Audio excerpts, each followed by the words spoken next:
I used to work as a security team leader for a huge shopping corporation in England. Most days were pretty standard. Shoplifters trying their luck, teenagers messing around, the occasional drunk person wandering in. But this particular day had been absolute hell. After 8 hours of drowning in paperwork and dealing with managers who all thought their jobs were more important than anyone else's, I finally managed to escape to the staff room for something to eat. I was starving and had been dreaming about my sandwich all afternoon. I had just sat down, unwrapped my food, and was about to take the first beautiful bite when my headset buzzed. The CCTV officer told me they needed me in the arrest room because they had a situation. I stared longingly at my sandwich, sighed deeply, wrapped it back up, and headed downstairs. So much for dinner. When I got to the arrest room, I found one of our security officers with a man and his young son who looked around 10 years old. The officer pulled me aside and explained they'd caught the pair eating 2 sausage rolls from our hot counter and throwing away the packaging without paying. Each roll cost just £1, so it was a minor theft. For thefts under £5, our policy was simple: take their name and address, issue a 6-month ban from the store, and send them a civil recovery notice, basically an £80 fine that covered our costs for dealing with the situation. I introduced myself to the man and explained the procedure. I asked him if he had any identification that confirmed his address. The man smiled pleasantly, like this was all just a minor inconvenience. He assured me that he understood the situation. He reached into his wallet and handed me a card asking if it would work as identification. It was a Professional Association of Diving Instructors card, a PADI card. I recognized it immediately because my brother ran the local diving lake. I asked the man if he was a diver at the local school. His smile widened, and he claimed that he was actually an instructor there. The son sat quietly beside him, looking nervous and embarrassed. I told him that was great and explained that I needed to check with my manager if we could accept this as ID. I promised I'd be right back. I stepped out with his PADI card, but something felt off. I've been to my brother's diving lake dozens of times, helped out there occasionally, and had never seen this guy before. If he was an instructor, I would have recognized him. I decided to call the diving school. The owner picked up after a few rings. I identified myself as calling from the security team at the shopping center. I told him that we'd detained one of his instructors for a minor shoplifting incident. The owner seemed shocked and explained that all their instructors had to pass background checks because they worked with children. He asked who it was. I gave him the name and ID number from the PADI card. The owner expressed relief and clarified that the person wasn't an instructor. He told me the man was just a customer who had completed a basic diving course 2 years ago. I told the owner I had suspected as much. I asked if he could do me a quick favor and check if the address I had matched what they had in their system. I read out the address the man had given us. The owner confirmed that the address was incorrect. He explained that the numbers were different and the postcode was wrong. He gave me the correct address and then added that they actually had 2 addresses on file for the man. After some sweet talking, I got the second address as well. I thanked him for his help and we ended the call. Armed with this new information, I walked back into the arrest room with a civil recovery notice in hand and the sweetest smile I could muster. I told the man the good news that his ID had been accepted. I explained that he was free to go, but would receive a 6-month ban from our store and would get a fine in the mail from our civil recovery department. He seemed relieved and left quickly with his son, probably thinking he'd gotten away with giving us fake information. 6 months passed, and I had completely forgotten about the incident until one of our front door security guards called me. The front door guard told me that there was a woman there with a box of biscuits for the security team, saying it was a thank you. This was unusual. Shoplifters don't typically return with gifts. I went to meet her, curious. I thanked the woman for the biscuits but asked what they were for. The woman told me I had no idea what I'd done for her. She explained that she'd been fighting for sole custody of her son for over a year against her ex-husband. She described how, out of nowhere, she had received a letter about him shoplifting with their son in tow. The court had seen this as negligent parenting, and she had finally gotten full custody. I suddenly realized who her ex-husband was. Our diving enthusiast with the fake address. The woman added that the letter had come to her address, not his new one. She figured he must have given us her address thinking it wouldn't matter for such a small theft. I smiled, thinking about how his attempt to avoid consequences had backfired. A year later, I received an update from our civil recovery department. Our diving friend had ignored the £80 fine, so they took him to court. The judge wasn't impressed, and the fine jumped from £80 to £2,000, and the case was ruled in our favor. All of this over 2 sausage rolls worth £2. Had he just been honest from the start, he would have walked away with a small fine and a temporary ban. Instead, his dishonesty cost him £2,000 and custody of his son. People tend to find me intimidating even when I'm not trying to be. At over 6 feet tall with a build that screams former football player, even though I never played, I've gotten used to folks giving me extra space on the sidewalk. That same presence is what helped me land my job at an unarmed security company. We wear the full uniform, badge and all, but no weapons. Still, if things go south, we're allowed to defend ourselves and hold suspects until the cops arrive. Despite looking like I could snap someone in half, I'm really not one for confrontation. I prefer to resolve situations with words rather than force. My wife always jokes that I'm just a teddy bear in a linebacker's body. This story happened about a year ago, so some of the conversations might not be word for word, but the gist is accurate. It was a chilly afternoon and I had just finished my shift. I needed to check out some potential birthday gifts for my wife, so I stopped at a local department store. Usually, I take off my uniform shirt after work, but since it was cold and my undershirt is pretty thin, I kept it on. I wasn't planning to buy anything that day, just browsing, so I didn't grab a cart or basket.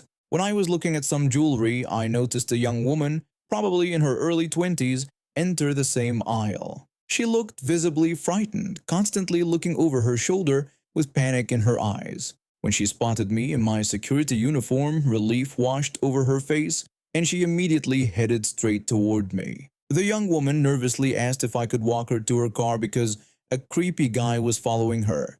This wasn't the first time someone had made this kind of request. In my line of work, I've learned never to refuse when a woman asks for help in situations like this. I immediately agreed to help her and suggested we head to the front of the store. We started walking toward the store exit. The young woman stayed close to me, still looking nervous. About halfway to the front, a man suddenly appeared in front of us, blocking our path. He had this fake friendly smile that didn't reach his eyes. The man approached us and told the young woman that she had forgotten to give him her number. I could feel the young woman tensing up beside me. Without hesitation, I stepped between them, using my body as a barrier. I told the man that the woman didn't appreciate him following her and warned him that he would be removed from the store if he continued. I was bluffing since I didn't actually work there, but with my uniform he had no reason to think otherwise. His smile instantly disappeared, replaced by an angry glare. The man angrily claimed that she was his girlfriend and they were just having a little fight. While he spoke, I could see the young woman behind me frantically shaking her head at his every word. I told the man it was time for him to leave. That's when he completely lost it. He started screaming at me, and it took all of about 10 seconds for people around us to notice the commotion. One of the store employees pulled out a radio and began speaking into it. As the man continued yelling, I maintained my position between him and the young woman, keeping my voice calm and steady. I repeatedly told him he needed to leave now. I figured store management would arrive soon, so I wasn't too worried. Sure enough, within minutes, a manager appeared along with several actual store security guards. Their uniforms looked nothing like mine. They wore polos with the store logo. The man's behavior became increasingly erratic as the store security approached. They had to physically restrain him as he alternated between screaming profanities at me and the employees, and desperately trying to convince everyone that the young woman was his girlfriend. The man kept shouting at the woman to tell everyone they were together, asking why she was doing this to him. The store manager ordered him to calm down immediately, but he responded that it wasn't any of their business and insisted again that she was his girlfriend. While store security dealt with him, I overheard the young woman explaining to another employee that she had never met this man before in her life. He had started following her around the store making uncomfortable comments, and wouldn't leave her alone. After the situation was under control, I explained to the manager that I didn't actually work at their store. I was just shopping after my shift at a different security company. The manager thanked me for stepping in despite the misunderstanding. I still offered to walk the young woman to her car as originally planned. As we headed to the parking lot, we both started laughing about the confusion. I apologized for any confusion and hoped she didn't think I was pretending to work at the store. She responded enthusiastically that she was just grateful for my help and admitted that when she saw my uniform, she thought I was store security and reached out because she was desperate. I assured her that I would have helped even without the uniform, expressing my belief that no one should have to deal with that kind of harassment. She thanked me again, saying she didn't know what would have happened if I hadn't been there, and mentioned that the guy wouldn't take no for an answer. When we reached her car, she thanked me again, looking genuinely relieved. She mentioned feeling like she should report the incident somewhere. I suggested that while the store now had his information, she could also file a police report since what he did was harassment. She nodded thoughtfully as she got into her car, saying she thought she would file a report. As a parting comment, she thanked me again for being her bodyguard that day. As I watched her drive away safely, I felt good about stepping in, even if it meant dealing with an uncomfortable confrontation. Later, I found out from a friend who works at that store that the creepy guy was banned from the premises, and the young woman did end up filing a police report. Let me give you some background. I worked as an overnight manager at Walmart for nearly 5 years. I dealt with all the usual stuff: shoplifters, inventory problems, and of course the infamous "I want to speak to your manager" customers. Eventually, the company started making a bunch of changes. They restructured management positions, cut hours, and basically made it clear that moving up was going to be nearly impossible. So after a lot of thought, I decided to leave. I gave proper notice and left on good terms with my store manager, who understood completely. I still live about 10 minutes from my old store, and on Father's Day, I needed to grab a few things before taking my family out to dinner. Since we were going somewhere nice, I was dressed in khakis and a blue button-up shirt, which, if you don't know, is dangerously close to Walmart's dress code. While I was grabbing the last items on my list, I ran into my former store manager near the registers. We stopped to catch up for a bit, talking about how things had changed since I left, how my new job was going, and how his kids were doing in college. Just as we were saying goodbye, this woman, the perfect stereotype of a Karen with the haircut and everything, came storming up to me, practically foaming at the mouth. I looked at my former boss with a "what do I do?" expression, and he just grinned and nodded, basically giving me permission to handle it. Karen angrily accused one of the cashiers of verbally assaulting her and humiliating her in front of other customers. She dramatically pointed at the cashier while making these claims. I immediately recognized this cashier as someone I had personally hired and trained when I worked there. She had even babysat my kids a few times, and our families were pretty close. I knew immediately that whatever this Karen was claiming was complete nonsense.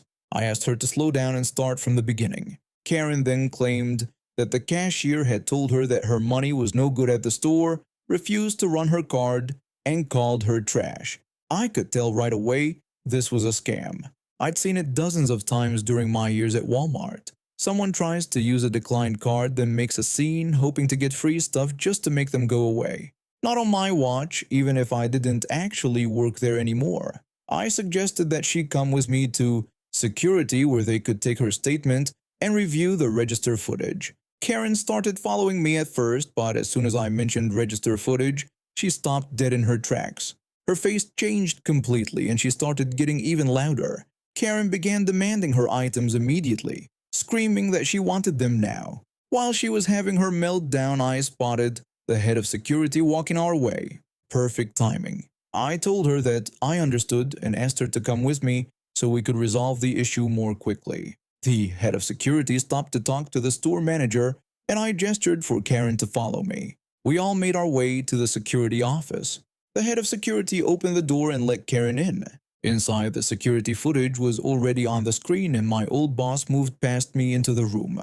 The store manager began to inform Karen that they would need to detain her until the police arrived, but she interrupted him. She refused to wait, demanded her things, and asked who he was, her voice getting increasingly louder. The store manager explained that he was indeed the manager of the store and pointed out that not only had she been yelling at a customer, meaning me, which made me grin at her shocked face, but she also had a stolen credit card in her possession and would need to wait for the police. My old boss shut the door and turned to me with a knowing smile. He asked me when I was planning to come back to work at Walmart. I laughed and told him that as fun as that incident was, I wasn't coming back because I'd had my fill of retail work. The whole thing gave me a sense of satisfaction I hadn't felt in a long time. I never told her I didn't work there anymore. I just acted like a concerned employee, and she fell for it completely. Turns out the card she was trying to use was stolen and had been flagged in the system. Her whole tantrum was because her stolen card got declined, and instead of slinking away, she tried to bully her way into getting free stuff. I said goodbye to my old boss and headed out to meet my family for our Father's Day dinner. Let me tell you about the time my co-workers and I taught our company a lesson about being penny wise and pound foolish. I work for one of the big three defense contractors. My home base is in Guam, but our team got sent to Florida for a 6-month training program. We were all staying in hotels on the company's dime, or so we thought. For the first couple of months, everything went smoothly. Then suddenly, the finance department started rejecting our expense reports. The accounts payable person, let's call her the bean counter, told us that after 30 consecutive days in a hotel, we were responsible for paying the hotel tax ourselves. This wasn't small change. It was $13 per day, almost $400 a month. We had an emergency meeting in my hotel room. None of us knew about this rule. One co-worker had checked our contract and found no mention of employees being responsible for hotel taxes. Another stated he wouldn't pay the late fees that were now accumulating on our corporate cards. The bean counter insisted this was standard policy, outlined in a handbook none of us had ever seen.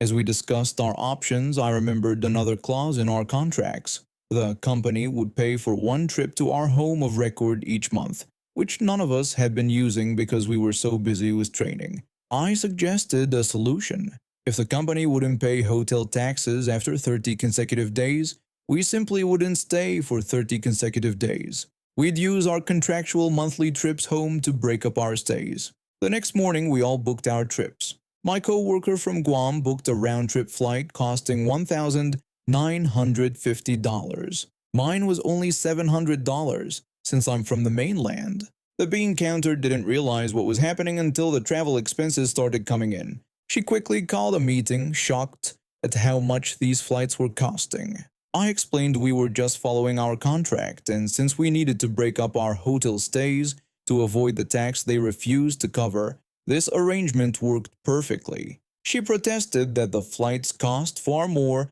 than the hotel taxes would. But as another co-worker pointed out, we were simply working within the parameters they set. The company was legally obligated to provide these trips home.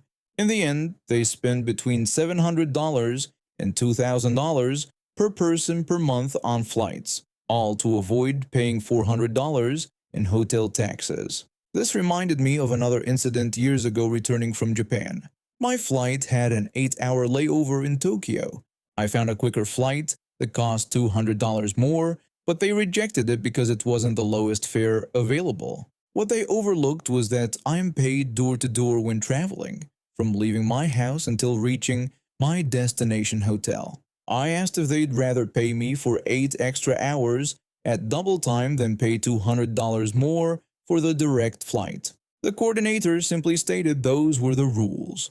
So I took the cheaper flight with a long layover, earning an extra $1,300 in overtime, all to save $200 on a flight. After 2 months of our monthly trips home, the company revised their policy. Suddenly, hotel taxes were covered for extended stays, and a memo went out reminding everyone that monthly trips home should only be used when necessary. We canceled our upcoming flights, and things normalized. But the company had already wasted tens of thousands of dollars, all because someone was stingy about a few $100s in hotel taxes. The people who write these contracts really don't think anything through. But hey, I'm just following the rules they set.